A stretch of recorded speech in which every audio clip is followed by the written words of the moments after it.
itu memang sekitar bulan Maret 2020 saya itu membuat konten tentang apakah Mbak Yu ini mengetahui kapan beliau akan meninggal dunia. Dan memang beliau menyebutkan sebuah angka, dan yang dilihat itu akhirnya saya sensor karena memang permintaan dari beliau agar ibunya yang waktu itu masih ada itu nggak dengar seperti itu. Dan kalau ditanya apakah memang cuma sekali, sebenarnya beliau sempat menyebut beberapa kali, tapi yang akhirnya ditayangkan yang itu dan memang disensor. Dan kalau sekarang istilahnya teman-teman di sini nanya, dan saya tahu ini pasti akan jadi hidangan utama dari pertemuan ini, saya sih no comment. Yang dilihat ya yang dilihat di channel saya aja, itu yang beliau ingin sampaikan. Dan ya saya menghormati beliau, untuk saya nggak bisa cerita sebenarnya yang diucapkan itu apa. Tapi pas kejadian seperti sekarang ini ya itu kayak sesuatu yang related, dan ya ternyata ada orang-orang tertentu yang memang diberikan satu pertanda yang dia ini bisa lihat dan bisa mengetahui lebih awal gitu. Tapi ya saya nggak bisa ngomong lebih jauh lagi. Intinya seperti yang ada di situ ya, itu yang terjadi. Tapi benar Mas, dalam arti benar-benar terbukti di tebakan usianya dia, maksudnya dalam arti walaupun tidak tepat, setidaknya ya mendekati tahu seperti apa. Dengan yang di YouTube Mas itu benar-benar relate banget Mas, maksudnya dengan kepergiannya ini. Kalau saya jadi gini, ada sesuatu yang memang nggak direkam. Maksudnya nggak direkam itu direkam tapi nggak saya tayangkan, dan saya memilih yang ditayangkan yang itu, dan itu pun sama Mbak Yu ini minta untuk disensor seperti itu. Nah, kalau boleh saya rangkum semuanya, ya saya bilang ya sebenarnya orang-orang seperti Mbak Yu ini memang mengetahui sesuatu lebih awal, dan ada beberapa yang memang kalau kita bilang ya berbeda dengan akhirnya yang kejadian. Tapi untuk yang satu ini mendingan saya no comment deh, karena takutnya nanti saya ini kata-katanya di framing di situ terus jadi sesuatu yang malah kontroversial lagi. Tapi saya merasa bahwa beliau ini memang orang yang memang istilahnya apa ya, jago di bidangnya lah, seperti itu. Kalau itu kan sempat di sensor dia. Kalau saya sih sempat berulang kali saya lihat gitu, bener nggak sih sebutan baca bibir ya? Itu, iya, saya lihat saya ulang-ulang tuh 45, 65 atau 46 berapa gitu.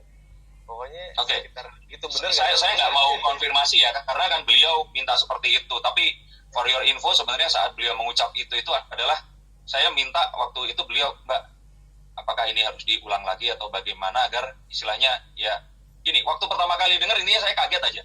Dan pas kejadian ini terjadi, ya saya kaget, tapi kayak yang oh ya sudahlah, ya memang ini sesuatu yang harus terjadi seperti itu. Jadi apa yang akhirnya tayang, saya cuma bisa katakan apa yang akhirnya tayang itu adalah sesuatu yang memang akhirnya kalaupun nanti dilihat oleh ibunya ini nggak akan khawatir gitu.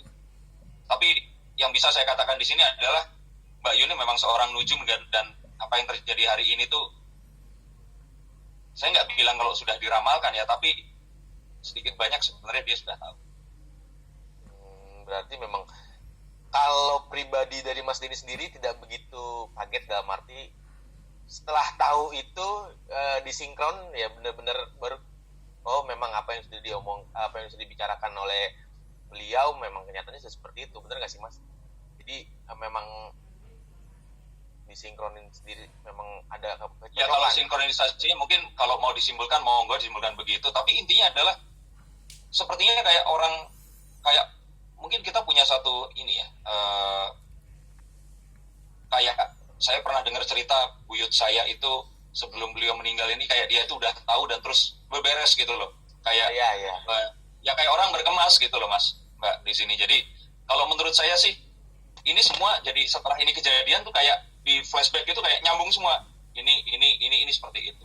Nah kalau ditanya di sini saya harus nyebutin seperti apa, mendingan saya nggak ngomong deh, karena saya takut nanti ini akan jadi sesuatu yang jadi polemik lagi. Jadi saya sih memilih untuk menghormati beliau ini, sesuatu yang kita mengenang dia dengan ya sepantasnya dan yang baik-baik aja gitu, yang saya ingin ceritakan. Mas, tapi pas tahu kabar seperti itu sempat connect nggak sih? Maksudnya ke orang terdekatnya dalam arti ke keluarga atau ke asisten atau ke tim-tim kerjanya dari beliau? Waktu kita buat konten Kamu dengar kabar saat ini tadi, baru dengar kabar tadi, okay. langsung komunikasi. Saya langsung menghubungi timnya, ini Mbak Eco namanya, dan beliau juga mengatakan bahwa ini tim nggak ada yang berani merapat karena memang diinstruksikan seperti itu. Mereka ini WFH dan ya di rumah itu cuma ada 3 orang, bibinya yang memang selalu menyertai Mbak Yu kemanapun dia pergi, terus ada ART-nya 1 orang. Dan ya saya langsung mengkonfirmasi itu karena waktu pertama kali tahu, saya malah tahu dari editor saya, Mas, Mbak Yu berpulang nih. Yang benar. Karena kemarin kan kita sempat selama 1 minggu belakang itu kan mulai dari ada Mas Anang lah dikabarkan meninggal dunia, ada banyak sekali lah yang diceritakan seperti itu.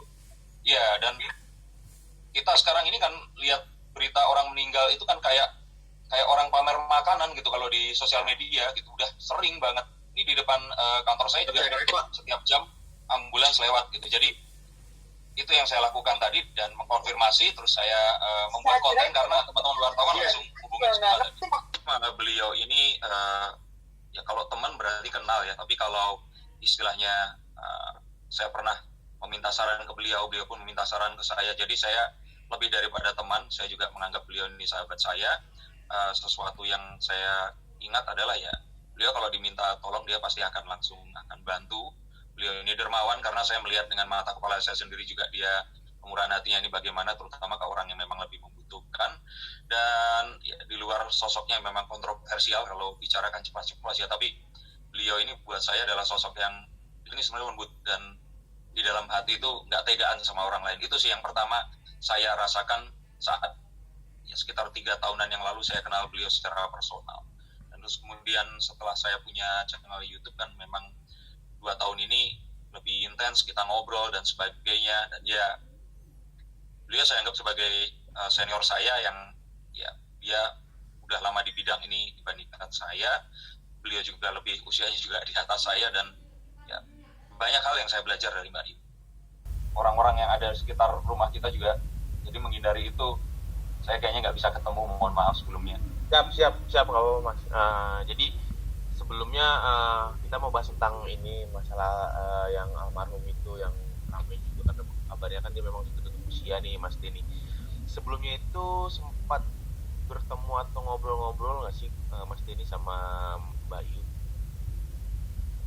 Almarhumah itu yang pertama saya kaget banget tadi karena kejadiannya pas saya lagi makan siang, terus di info, terus waktu dibawa ke sana, terus akhirnya di update ya setengah nggak percaya. Terakhir kontak itu sebelum puasa, setelah lebaran saya ucapkan selamat Idul Fitri, dan saya ingat itu kontak sebelum puasa itu waktu beliau pernah kurang sehat juga, sakit, terus saya ucapan juga semoga lekas sembuh. Terus terakhir waktu lebaran hari kedua saya telepon beliau dan ya beliau masih sehat-sehat aja, masih baik-baik aja, bahkan kalau nggak salah setelah itu pun masih beraktivitas pergi keluar kota. Dengan almarhum sendiri seperti apa Mas?